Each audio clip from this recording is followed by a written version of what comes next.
નમસ્કાર, થર્ડ આઈ એક્સપ્રેસમાં તમારું સ્વાગત છે। મારી ચેનલને લાઈક, શેર અને સબસ્ક્રાઇબ કરશો।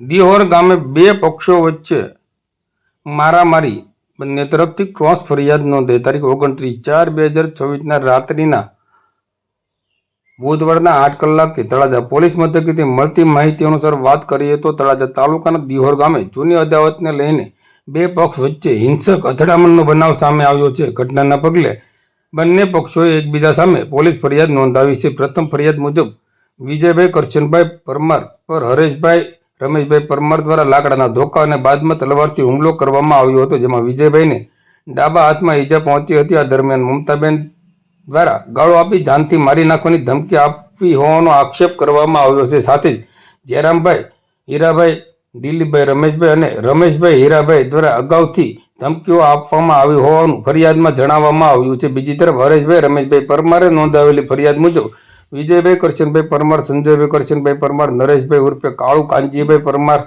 અને ભોલાભાઈ કરશનભાઈ પરમારે મળી હુમલો કર્યો હતો, જેમાં વિજયભાઈએ ધારિયાથી હરેશભાઈના જમણા પગમાં ઘા માર્યો હતો, જ્યારે સંજયભાઈએ લાકડાના ધોકાથી પીઠ પર માર્યો હતો, તેમજ નરેશભાઈએ હરેશભાઈને પકડી રાખ્યા હતા। વચ્ચે પડેલ મમતાબેનને પણ ભોલાભાઈએ ધોકાથી ઈજા પહોંચાડી હોવાનું ફરિયાદમાં ઉલ્લેખ કરવામાં આવ્યો છે। આમ બંને પક્ષો દ્વારા એકબીજાને જાનથી મારી નાખવાની ધમકી આપવાનો આક્ષેપ કરવામાં આવ્યો છે। સમગ્ર બનાવ જૂના વિવાદ અને અગાઉના પોલીસ કેસની દાજ રાખીને થયો હોવાનું જાણવા મળ્યું છે। તળાજા પોલીસે બંને પક્ષની ફરિયાદના આધારે ગુનો નોંધી વધુ તપાસ હાથ ધરી છે।